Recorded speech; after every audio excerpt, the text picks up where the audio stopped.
భూ కబ్జా చేశారు, అది చేశారని చెప్పి పత్రికల్లో రాయడము, కనీస వివరణ కూడా తీసుకోకుండా ఏవంటే అవి న్యూస్లు ప్రింట్ చేయడము, ప్రజల్ని మభ్యపెట్టి ఏదో జరిగిపోయిందనే పరిస్థితి తీసుకొస్తున్నారు.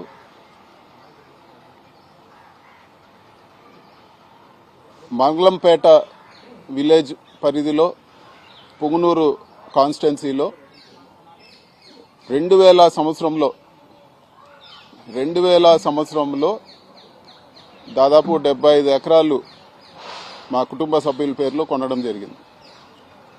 సో ఈ భూమి వివరాల్లోకి వెళ్తే 1968లోనే ఫారెస్ట్ సెంట్రల్ గవర్నమెంట్ రిలీజ్ చేసిన ఫారెస్ట్ గెజెట్లో కూడా ఆ భూమి వివరాలు ఉన్నాయి.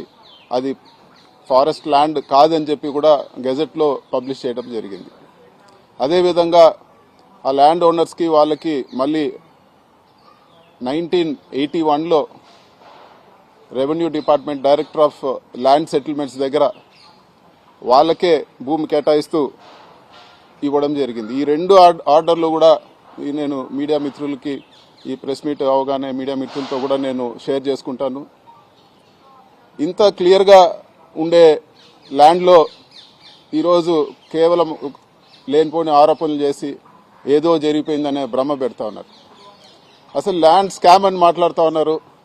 మీకు ఒక విషయం చెప్పాలా, ఇక్కడ ప్రభుత్వం రిజిస్టర్ చేసే వాల్యూ, ఒక ఎకరాకి ప్రభుత్వం రిజిస్టర్ చేసే వాల్యూ, ఒక మారుమూల ప్రాంతంలో మేము అక్కడ చెట్లు, మామిడి చెట్లు పెట్టి ఆవులు, దేశీయ ఆవులు అంటే మా ఊర్లో ఉండే ఆవులన్నీ కూడా తక్కువ పాలు ఇస్తాయి కాబట్టి అందరూ కూడా అవి బీఫ్ స్టాల్స్కి వాటికి అమ్ముతామంటే అమ్మకుండా పెట్టుకోవాలని చెప్పి 100 ఆవులు అక్కడ మేము పెట్టుకోవడం జరిగింది.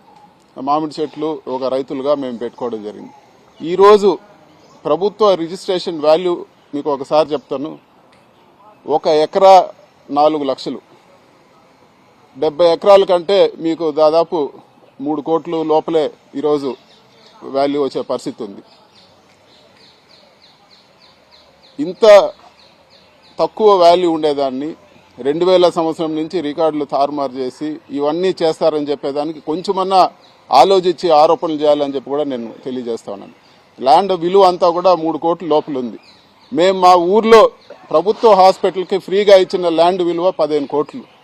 రేపు పెట్టిన 2 ఆక్సిజన్ ప్లాంట్లు దాదాపు 2 కోట్ల పైన ఖర్చు పెట్టి ఆక్సిజన్ ప్లాంట్లు ఇచ్చింది. అంతెందుకు మా రాజంపేట పార్లమెంట్లో హౌసింగ్కి ల్యాండ్ కోర్టులో ఉందని చెప్పి నేనే ₹1 కోటి పెట్టి హౌసింగ్ కూడా కలికిరి మండలంలో నేను కొనియడం జరిగింది. సొంత డబ్బులతోనే ఫీజులు కట్టడం కానీ లేకపోతే గుళ్ళు డెవలప్ చేయడం కానీ ఎంతో ఖర్చు చేస్తాం. 3-4 కోట్లకు ఏదో జరిగిందని చెప్పి ఒక మెయిన్ పేపర్ అంతా రాసి దానిపైన ఒక పెద్ద చర్చ పెట్టి దానికి ఒక కమిటీ పెట్టి క్లియర్గా డిపార్ట్మెంట్లోనే వాళ్ళ దగ్గర revenue department director of land సెటిల్మెంట్స్లో ఆ భూమి గురించి ఉంది. అదేవిధంగా ఫారెస్ట్ డిపార్ట్మెంటు 1968లో ఇచ్చిన గజెట్ ఆర్డర్ కాపీ కూడా ఫారెస్ట్ డిపార్ట్మెంట్ ఇస్తే తీసుకోవడం జరిగింది. దాంట్లో కూడా అది ప్రైవేట్ ల్యాండ్ అని ఉంది. కేవలం ఇది ఒక దుష్ప్రచారం చేసి బురద కొట్టే ప్రయత్నం చేసే కార్యక్రమం మాత్రమే అని చెప్పి కూడా ఈరోజు నేను తెలియజేస్తా ఉన్నాను.